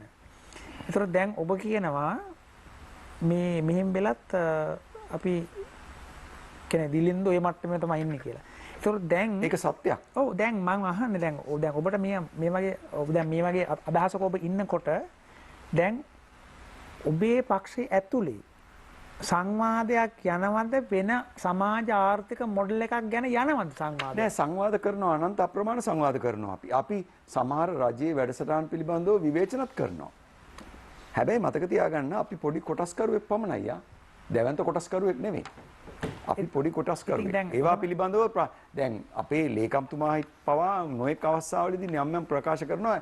ඒ පිළිබඳව එතුමාට සමහරලාට දෝෂාරෝපණත් කරනවා. නමුත් එතුමා ඉදිරිපත් කරන්නේ මේ පක්ෂයේ ඇතුලේ වෙන සාකච්ඡාවල මතය. පක්ෂයේ ඇතුලේ වෙන සාකච්ඡාවල මතය. වෙන දෙයක් අමුතුවෙන් කියන්නේ නැහැ. ඒවා සිදු වෙනවා. දැන් ඔබලාට ඒවා අනන්ත අප්‍රමාණ සිදු වෙනවා. දැන් කියන්නේ දැන් මම හිතනවා മന്ത്രിවරු 14ක් ඉන්නවා ශ්‍රී ලංකා නිදහස් පක්ෂේ. ඒතර දැන් සම සමාජ පක්ෂය වගේ නම් එක්කෙනෙක් ඉන්නේ. කොමියුනිස්ට් පක්ෂෙත් එක්කෙනයි. කොමියුනිස්ට් ඔබලා දැන් 14ක් ඉන්නකොට යම් බලපෑමක් කරන්න පුළුවන් මේ මොඩල් එක වැරදි නෑ කරන්න පුළුවන් බලපෑම කරනවා. කරන්න පුළුවන් බලපෑම කරනවා කියන එකයි මගේ විශ්වාසය. හැබැයි මතක තියාගන්න මා දැකලා තියෙන ආකාරයට මම අධ්‍යයනය කරලා තියෙන ආකාරයට අපේ රටේ පාර්ලිමේන්තු ක්‍රියාදාමයේ මීට වැඩිය වෙනස්. ඕන වෙලාවක බලන්නේ බලහත්කාරයෙන් යම් යම් දේවල් කරගන්න. එතන තමයි අපි දැන් උදාහරණයක් ඇටියට අපේ රටේ සාර්ථක ගමනක් යන්න සුහදව සාකච්ඡා කරලා බේරාගෙන යන්න පුළුවන් ගමනක් පුළුවන් තියෙනවනේ. නමුත් ඒක අපි කරන්නේ අපි තරේ ඉන්නවා මේක අපි කරනවා ඕගොල්ලෝ විරුද්ධ වුණත් නැතත් අපි කරනවා. අන්න ඒක තමයි අපිට වැරදිලා තියෙන්නේ කියන එකයි මගේ විශ්වාසය. ඒක හැමදාම වැරදිච්ච දෙයක් බවට පසුගිය කාල පරිච්ඡේදය තුළ මේක එක පක්ෂයක් නිසා නෙවෙයි හැම පක්ෂයක්ම කරන වැඩ පිළිවෙලක්. එතකොට ඒක සිදු වෙනවා. මම උතර බාධා කිරීමක් කරනවා දැන් විරුද්ධ වුණත් පක්ෂ වුණත් අපි මේක කරනවා කියලා කියනකොට විරුද්ධ නම් කරනවා නම් අපි විරුද්ධයි කියලා එළියට බහින්න නැතුව හීලා වෙලා ඉන්න එක නේද ප්‍රශ්නේ. නෑ දැන් ඔබතුමා ওই වචනේ පාවිච්චි කරුවට හීලා වෙලා කියන කාරණාව මම ඒක ඒ ආකාරයට දකින්නේ නෑනේ. මොකද 140 ගාණක් ඉන්න ආණ්ඩුවක 13ක් එළියට බැස්සයි කියලා කිසි දෙයක් වෙනවා කියලා මම විශ්වාස කරන්නේ. ඒ කේසරලාල් මහත්මයා මම මේකට උත්තර දෙන්නම්. ඒක පාසු නෑ. මතක තියාගන්න පාලන තන්ත්‍රයක් සාර්ථක ගමනක් යන්න නායකයෝ දැනගන්න ඕනේ රට හසුරවන්නේ කොහොමද කියන කාරණාව. ඒක මේට වැඩිය සංකීර්ණයි. ඔබේ නායක රට ඔබේ නායක රට හරියට පාලනය කරා කියලා පිළිගන්නවා. ඒක සංකීර්ණයි. ඒ ක්‍රියාවලියට යන්නේ නැති එක විශාල ඛේදවාචකයක් විශාල වේදනාවක් අපිට. දැන් මම විශාල කාල පරිච්ඡේදය මේ දේශපාලන නිසාද හිතන්න පුළුවන්ද මම කොයිතරම් දුක් වේදනා විඳිනවද මේවා හිතින්. කේසරලාල් මහත්තයා මට ප්‍රශ්නයක් අහන්න දෙන්න. ඔබතුමාගේ Facebook පිටුවේ තියෙනවා මනුෂ්‍යත්වයට හදවතින්ම ආදරය කරන්නෙමි කියලා. ඔබතුමා පෞද්ගලික හොඳ වෙන්න පුළුවන්.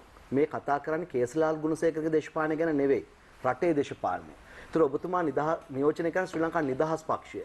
ඔබ කියනවා නායකත්වයේ අවුල් කියලා. දැන් ඔබේ නායකයා මෛත්‍රීපාල සිරිසේන මහත්තයානේ. නෑ මම නායකත්වයේ අවුල් කියන කතාවක් කිව්වේ නෑනේ. මම කොහොමද වැදගත් වෙන්නේ මොකද්ද කියන කාරණාව. නෑ මම කාටවත් අවුල් කියන්න ඕනේ නෑ. මම මොකටද අවුල් කියන්නේ? ඔබේ දේශපාලනය. නෑ. ඔබ තනියෙන් එක මතයක් දරනවා. ශ්‍රී ලංකා නිදහස් පක්ෂයේ තව මතයක් දරනවා. හරි නම් හරි, වැරදි නම් වැරදි. එච්චරයි. ඒක අදත් කියනවා හෙටත් කියනවා මම හැමදාම ඇවිල්ලා මම ඒ ඔබ පිළිගන්න ශ්‍රී ලංකා නිදහස් පක්ෂයට පෝර්ට් සිටි සම්බන්ධයෙන් මතයක් නැහැ කියලා. මම මේ පෝර්ට් සිටිය සම්බන්ධයෙන් ශ්‍රී ලංකා නිදහස් පක්ෂයට මතයක් තිබෙනවද නැද්ද? මේ අපේ ප්‍රශ්න අහන වටේ. මම ආරම්භ කරපු කාරණාවේදී මම මේ ඔක්කොම කිව්වනේ. නෑ ඔබ කිව්වේ නෑ පෝර්ට් සිටියක් ගැන ඔබේ ආරම්භක කතාවේදී. නෑ පෝර්ට් සිටිය ගැන මම සඳහන් කරුවේ නෑ. මම දැන් කියන පෝර්ට් සිටිය පිළිබඳව විශාල සාකච්ඡාවක් කරන්න ඕන කාරණාවක්. ඒ ඉතින් මෙච්චර ප්‍රශ්න තියෙද්දි ශ්‍රී ලංකා නිදහස් පක්ෂය සාකච්ඡාවක් කරන්නේ නැත්තේ. නෑ සාකච්ඡා කරනවා මොකද සාකච්ඡා කරනවා. රටට කියන්නකෝ. එන්න ඕන දේවල් නේ. රටට කියන්නකෝ. පාර්ලිමේන්තුවට එන්න ඕන දේවල් ඒ ශ්‍රී ලංකා නිදහස් පක්ෂය ස්වාධීන මතයක් පළ කරන්න පුළුවන් JVP එක වගේ. නෑ ඉස්සෙල්ලා අධිකරණයට ගිහිල්ලා තියෙනවා පාර්ශ්ව ගණනාවක්. ඒ අධිකරණයේ තීන්දුව වෙනකන් ඉන්නවනවා ඊට පස්සේනේ දෙවෙනි අධිකරණය එන්නේ. ඊට පස්සේ තමයි සාකච්ඡාව පටන් ගන්න. නැත්තම් සාකච්ඡාවක් වෙන්නේ නැහැනේ. හැබැයි අනේ එතනදී පොඩි ප්‍රශ්න කිරීමක්. දැන් අධිකරණයේදී යම් කිසි ප්‍රශ්න කිරීමක් කරන්න ඔබතුමාලා පාර්ශවකරුවෙක් විදිහට සහභාගී වුණාද මේ නඩුවේදී? අධිකරණයෙන් පාර්ශවකරුවෙක් හැටියට සහභාගී ප්‍රශ්න කිරීම සඳහා සහභාගී වෙලා නැහැනේ. ඔව් අනේ ඒක තමයි මම හරියට ඒක ගැටලුවක් තියෙනවා. එතෙන්දී ඒක මම පිළිගන්නවා. හොඳයි. එච්චරයි මට තිබුණ ප්‍රශ්න. හරි හර්ෂ මහත්මයා මට ප්‍රශ්නයක් තියෙනවා මම රොෂන් මහත්මයාගෙන්. අද ඔබේ පිටුවේ තියෙනවා අද හම්බුණා කියලා මේ යුරෝපයේ තානාපතිවරුන් ඇමරිකානු තානාපතිතුමා ඇතුළු ඔක්කොම ඔබතුමාත් ඉදිරි පෙළ වාඩිලා ඉන්න සජිත් ප්‍රේමදාස මහත්තයත් එක්ක මොකද්ද මේ සාකච්ඡාවේ අන්තර්ගත කාරණා මාධ්‍යට හෙළිදරව් කළේ නැහැ? මොකද්ද මේ ඇයි අද එක පැත්තකින් චීන ආරක්ෂක අමාත්‍ය ශ්‍රී ලංකාවට අද රාත්‍රියේ ඉන්න තියෙනවා විපක්ෂ නායකතුමා ඇතුළු දැන් මේ වෙනකොට එනං ඇවිල්ලා වැඩසටහන ආරම්භ වෙනකොටත් ආවේ නැහැ කියලා දැන් ඇවිල්ලා තමයි පණිවිඩය ආවේ. මොකද්ද මේ ඔබලා සමහර කාට ඇඟිල්ල දික් කරනවා කලින් ආණ්ඩුව ඇමරිකානු තානාපති සාකච්ඡා කරන මේවා රටට කියන්න අපි දැනගන්න ඕන කියලා. අපි දැනගන්න ආසයි මේ සාකච්ඡාවේ අන්තර්ගතය මොකද්ද කියලා. අපේ පක්ෂයට මේ රටේ ඕනෑම තානාපතිවරයෙක් එක්ක සාකච්ඡා කරන්න ඒ අයිතිය තියෙන විපක්ෂ නායකවරයාට. ඒ තානාපතිවරු කවුරු විපක්ෂයේ හිටියත් කවුරු ආණ්ඩුවේ හිටියත් ඒ නායකයෝ සමග සාකච්ඡා කරන එක සාමාන්‍ය දෙයක්. එතකොට අපි පටන් අරන් තියෙනවා කොළඹ ඉන්න තානාපතිවරුන් වරියන් සමග සාකච්ඡා කරන්න. ඒකේ පළවෙනි අදියර තමයි අද උදේ. දෙවැනි අදියර තමයි අද හැන්දෑවේ. ඉදිරියට අපි තව රටවල් සමග සාකච්ඡා කරනවා. දැන් එතකොට මේකද මේ වසන්ත සමරසිංහ මහත්තයාගේ අදහස් දැක්වීමේදී කිව්වේ මේ ලංකාවට විදේශ රටවල් වල බලපෑම් හරියට එල්ල වෙනවා කියලා මේ විපක්ෂ නායකවරයා හම්බෙච්ච එකද? මං කිව්වෙත් නෑ විපක්ෂ නායකවරයා මුණ ගැහිච්ච එක නෙමෙයි. ආ කියන්නේ විපක්ෂ නායකවරයා හම්බුනම බලපෑම් නෙමෙයි. ඒක විතරක් විතරක් පුදුම දේශපාලනයක් නොබතුමාලා කියන්නේ. හැබැයි දැන් හර්ෂ මන්ත්‍රීතුමාට උත්තර දෙන්න හම්බුන්නේ නැහැ නේද? මොකක්ද කතා කරන්නේ? මට හර්ෂ මහත්තයා මේකම මට අහන්න දැනගත්තා. මම කිව්වේ අද විපක්ෂ නායකතුමා හම්බ වෙනවා. අද චීන ආරක්ෂක ඇමති වෙනවා. නෑ මම කිව්වේ විදේශ බලපෑම් කියලා මම නම් කරේ නෑ රොෂා. ඒක තමයි මම මේ නම් කරන්න ගියොත් මට හම්බෙච්ච බලපෑම් හම්බුන්නේ නැහැ. ඇමරිකානු රාජ්‍ය ලේකම්වරයා පහුගිය කොවිඩ් දැස්සේ ආපු එකේ ඉඳන් නේ චීනේ ඊට පස්සේ එනවා ආපහු චීන විදේශ මේ ආරක්ෂක ඇමති. ඊට පස්සේ ඉන්දියාවේ ආරක්ෂක ලේකම්වරයා එනවා. ආපහු චීන ඇමතිවරයෙක් එනවා.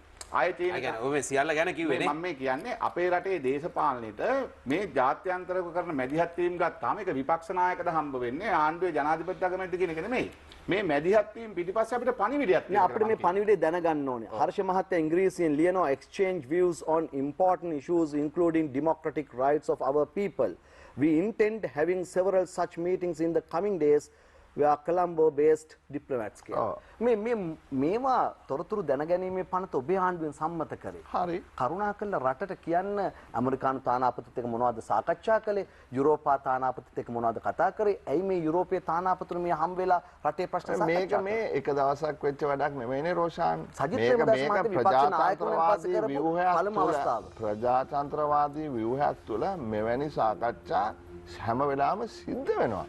මේක මේ අද මේ රටේ පළවෙනි පාට වෙච්ච දෙයක් නෙමෙයි. මේ වගේ තානාපතිවරු සෙට් එකක් එකපාර හම්බෙලා කතා කරපු අවස්ථාව මගේ මතකෙ ඉන්නේ යුද්ධ කිට්ටු කරපු අවස්ථාවක මහින්ද රාජපක්ෂ මහත්තයා ජනාධිපතිවරයා හිටින්න මට මතක හැටියට මගේ මතකයේ හැටියට ඇඹිලිපිටිය නගරේ වැවක් සියමලා ගහක් කැරදී තමයි මේ තානාපතිවරු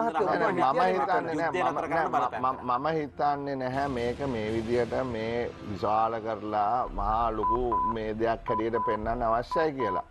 මොකද අපේ රටේ ප්‍රජාතන්ත්‍රවාදය සම්බන්ධයෙන් අපේ රටේ පුද්ගලයන්ට තියෙන ගැටලු සම්බන්ධයෙන් ඊළඟට අපේ රටේ ආර්ථිකය සහ එය ශක්තිමත් කිරීම සම්බන්ධයෙන් කොවිඩ් වසංගතයට අවශ්‍ය එන්නත් ලබා ගැනීමේ සම්බන්ධයෙන් මේ සියලු දේවල් කතා කරන්න විපක්ෂ නායකවරයාට අයිතියක් තියෙනවා.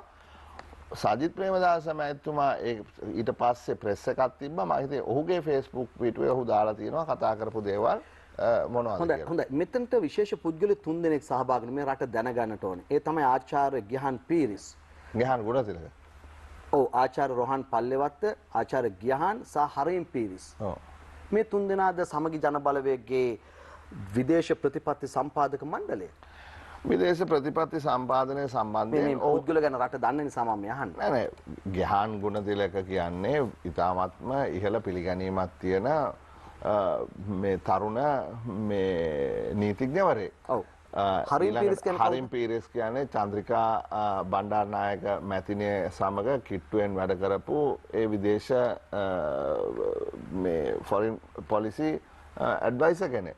ඊළඟට රෝහන් පල්ලෙවත්ත කියන්නේ අපි කවුරුත් දන්නවා ලංකාවේ ලෝකෙටම යුරෝපයේ වාහන වලට Mercedes Benz වලට BMW වලට අර එයාබෑග් හරහා අලුත් ස්වාධීන ජනාධිපති අපේක්ෂකයෙක් ස්වාධීන ගොඩක් දේශපාලනිකයි. ඔව් දේශපාලනය නම් එයාගේ වැඩි මේවා ගන්න නැහැ. නමුත් හැබැයි මෙතන දෙන විදේශ ප්‍රතිපත්ති සම්පාදක මණ්ඩලයේ විදේශ ආයෝජන සම්බන්ධය විදේශයත් එක්ක සමග ජනබලවේගයට එහෙම ඉන්න සම්පාදක මණ්ඩලය. මෙහෙමයි ලංකාවේ බිහි කරපු ප්‍රධාන මේ ලෝකෙත් එක්ක සම්බන්ධ වෙලා වැඩ කරන ව්‍යාපාරිකයෙක්. හරි එතකොට ඔහුගෙන් අපිට ඉගෙන ගන්න ගොඩක් දේවල් තියෙනවා කොහොමද මේ ආයෝජන ගේන්නේ කියලා. නමුත් මට තියෙන ප්‍රශ්නේ දැන් ඔය මොන හරි එහෙම මේ ඩිවලොපින් ස්ටේට් එකකට යන්න නම් එහෙම නැත්නම් ඔය තානාපතිවරු සියලු දැන් ලෝකේ තියෙන බලගතුම් රටවලට තානාපතිවරුන් හම්බෙන්නේ. එතුමන්ලා ගිහිල්ලා හම්බෙන්න ඕන මේ රටේ පාලන තන්ත්‍රෙ හිමි ජනාධිපතිවරයා හෝ ආණ්ඩුවේ කෙනෙක් වෙන විපක්ෂ නායකවරයා හම්බෙලා ඉතින් තව අවුරුදු 4ක්වත් අඩුම අවුරුදු 3මාරක් 4ක් ගින්න එපා. නෑ මම විදේශ අමාත්‍යාංශයේ නියෝජ්‍ය ඇමති හැටියට අවුරුදු 1මාරක් හිටපු නිසා මම මේ සම්බන්ධයෙන් යම් කිසි දෙයක් දන්නවා. ඒ කියන්නේ තානාපතිවරු සහ පිටරටින් පැමිණෙන ඒ නියෝජිතයෝ බොහෝ වෙලාවට දෙපැත්තම හම්බ වෙනවා. සමහරලාට ඕන් අනිත් විපක්ෂයේ තානාපතිවරු අපේ රටේ ඉන්න තානාපතිවරු අපේ රටේ ඉන්න තානාපතිවරු කාලෙන් කාලෙට මේ විදේශ ඇමතිවරයා හම්බ වෙනවා. දැන් මේ ළඟදී මේ යුරෝපීය තානාපතිවරු සියලුම දෙනා දිනේෂ් ගුණවර්ධන ඇමතිවරයා සමග සම්බන්ධ කතා කරාම එතනදි තමයි ඔය මේ ප්‍රිවෙන්ෂන් ඔෆ් ටෙරරිසම් ඇක්ට් එක එමෙන් කරන්න ඕනේ කියලා කිව්වේ. එතකොට ඒ කට්ටිය ඔක්කොලාම ඇමතිවරයා හම්බ වුණා. ඉතින් ඇමතිවරයා හම්බ වෙන්නත් ඒ කට්ටියට අවස්ථාවක් තියෙනවා. විපක්ෂ නායකවරයා හම්බ වෙන්නත් අවස්ථාවක් තියෙනවා. මම හිතන්නේ අපි මේ සම්බන්ධයෙන් මහ ලොකු බිල් එකක් මවන්න අවශ්‍ය නැහැ. අපි ලෝක ප්‍රජාවේ සම්බන්ධ වෙච්ච රටක්. සජි ප්‍රේමදාස කොයි වෙලාවෙත් කියන්නේ අපේ රටේ ස්වෛරීත්වය, අපේ රටේ භෞමික අඛණ්ඩතාවය, අපේ රටේ දේශපාලන නිදහස, අපේ සියලු දෙනාගේම අයිතීන් රැක ගැනීම සඳහා මේ ඉදිරිපත් වෙන පුද්ගලෙක් සජිත් ප්‍රේමදාස කියන්නේ. හරි ඉතින් එතුමාට මේ රටේ විපක්ෂ නායකයා හැටියට අයිතිය තියෙනවා මේ ඕනෑම පුද්ගලයෙක් සමග මේ මම නැවතත් නිවැරදි කරන වැඩසටහනේ ඊළඟ විරාමයට යන්න කලින් අපිට අයිතිය පිළිබඳව නෙමෙයි අපි මතු කරේ හර්ෂ මහත්මයා විපක්ෂ නායකතුමාට ඕනෑම අයිතියක් තියෙනවා. ඒකට අපි අත් දෙකම උස්සනවා. ප්‍රජාතන්ත්‍රවාදී රටක අපි ඇහුවේ මේ සාකච්ඡාවේ න්‍යාය පත්‍රය මොකක්ද? මොන ටොපික්ස්ද කතා කරේ? ඒවා ඇයි රටට කියන්නේ නැත්තේ? ඒ විනිවිදභාවය අපට ඔෆිෂියලි ස්ටේට්මන්ට් එකකින් දෙන්න. ඒක ඇහුවේ අපි අයිතිය නැති නෙමෙයි ඇහුවේ. හරි රොෂාන්. ඇහුවේ එකක් කියන්නේ රොෂාන් මම කිව්වා මොනවද කතා කරේ කියලා. දැන් මම ලයිස්තුවම්ම කිව්වා. හරි ඊට අමතරව විපක්ෂ නායකවරයාගේ මේ කාර්යාලයෙන් සමහර විට මාධ්‍ය නිවේදනයක් නිකුත් කරන්න ඉඩ තියෙනවා. බොහොම ස්තුතියි. දැන් අපිට තියෙන ප්‍රශ්නේ තමයි මේ දැන් ශ්‍රී ලංකා නිදහස් පක්ෂය විවිධ දේශපාලන චරිත හම්බ වෙනවා. හම්බ වෙලා ඇයි හම්බ වෙන්නේ කියලා අහපුවා නෑ අපි සාමාන්‍යයෙන් එහෙමයි හම්බ වෙනවා කියනවා. සමගි ජන බලවේගයේ හම්බ වෙන්න එකපාර රාජතාන්ත්‍රිකයෝ එනවා. ඇයි එහෙම හම්බ වෙන්නේ කියලා අහපුවා නෑ අපි එහෙම සාමාන්‍යයෙන් හම්බ වෙනවා කියනවා. අපිට හිතෙනවා හරි බරපතල මොනවද සාකච්ඡා ටිකක් යනවා. හැබැයි ඔය එළියට ඇවිල්ලා හරි සාමාන්‍යකරණය කරලා තමයි කියන්නේ කියලා. සැර බාල කරනවාද කියලා පොඩි සැකයකුත් තියෙනවා. ඒකත් තියාගෙන අපි විරාමයක් ගන්නවා.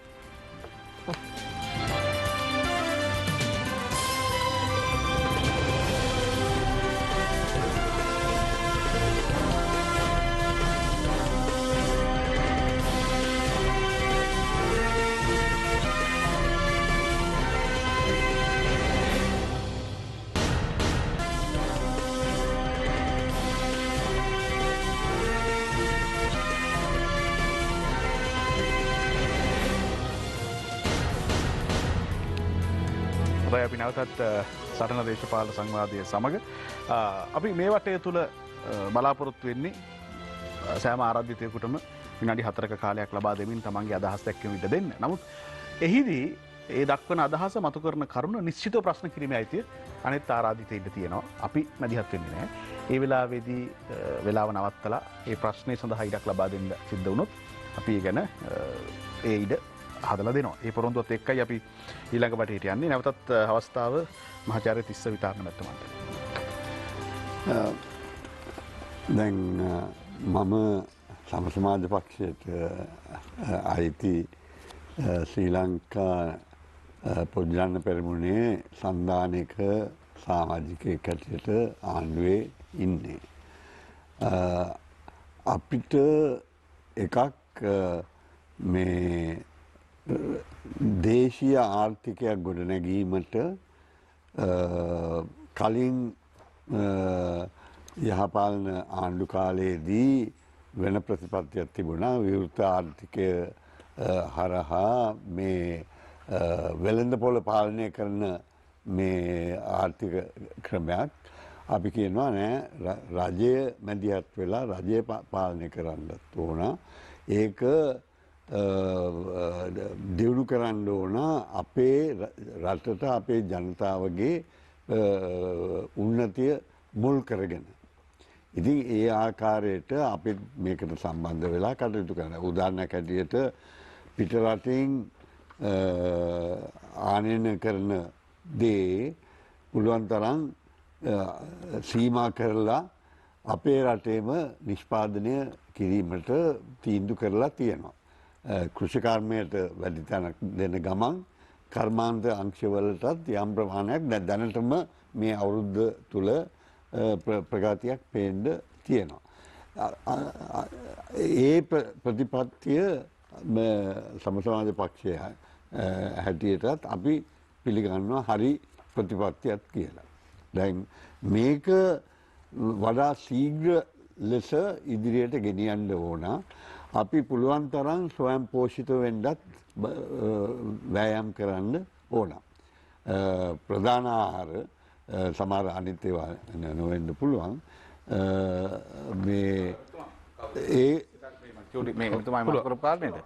ඔබතුමා කියනනේ මේ රටේ දේවල් රටේ හදා ගන්න ඕනේ පිටරටින් ගෙන එක නවත්තන්න ඕනේ කියලා. ඒකද ඔබතුමාලා පුළුවන් තරම් කියන ප්‍රතිපත්තිය. දැන් මේ වරායටයි එහෙම එකක් නැත්තේ. වරායට සල්ලි හොයන තැනක් නේ. දැන් අපි එකක් වරාය වගේ තැන් ඩෙවලොප් කරොත් එහෙම සල්ලි එනවා රටට. අපි පිටරටින් ගෙන එක නවත්තන්නේ පිටරටට සල්ලි යන එක නවත්තන්න ඕන නිසා. ඒ නිසානේ කහ 7500ට කනවා. මේ දවස්වල අර අනුරාධපුරේ පැත්තෙම තියෙන ඩිමෝ බට්ටෝ ටයර් නැහැ. ගෙන එක නවත්තලා. දැන් ප්‍රශ්නේ තියෙන නිෂ්පාදනයත් එක්ක තමයි ආනයන සීමා කරන්න ඕනේ. හැබැයි ඒ කිසිවක් නැතුව one stop නවත්තනවා. දැන් පොහොර නවත්තනවා. තාර්කයකුත් නැහැ, වැඩපිළිවෙලකුත් නැහැ, ඉලක්කයකුත් නැහැ. කෘෂි කර්මාන්තර වෙන හානිය පිළිබඳ දැක්මකුත් නැහැ. මම අහන්නේ කියන්නේ එක එක ඒවාට වෙනස් වෙන්නේ කොහොමද ප්‍රතිපත්තිය? දැන් වරායට වෙනස් එකක්. නෑ ඒක වරාය කියන්නේ මේ නැගෙනහිර ජැටියම කියමුකෝ අපි. නැගෙනහිර ජැටියම කියමුකෝ. නැගෙනහිර ජැටිය බේර ගන්න සටනක් කරන්න උනා. කැබිනට් පේපර් එකක් දාන 185%ක්ම බටහිර ජැටිය දෙනවා කියලා. මොකක්ද මේ ප්‍රතිපත්තිය? නෑ නැගෙනහිර එක බේරගන්න අපිම මේ ඒ සටනට සම්බන්ධ වුණා. හරි ඔබතුමාලාත් හිටියා හරි. ඉතින් අපි කියන්නේ මේවා සියල්ලම අපිම කරන්න ඕනයි කියලා. දැන් යම් දේවල් වල මේ ආණ්ඩුවේ විවිධ කොටස් ඉන්නවනේ. විවිධ මත තියෙනවනේ. ඉතින් දැන් මේ යම් අවස්ථාවල ඒ ප්‍රතිපත්තියෙන් ඈත් වෙනවා. දැන් ඒක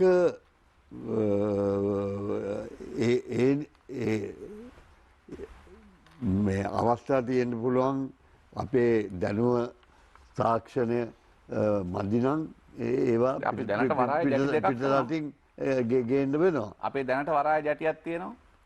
අපි ඒක කරනවා හොඳටම. ඒතර එහෙම තියෙද්දි ඇයි අපිට බෑ කියන්නේ අපේ ඉංජිනේරුවෝ පුළුවන් කියද්දි ඇයි අපිට බෑ කියන්නේ? නෑ පුළුවන්. අපිට පුළුවන්. ඔව් ඒකනේ.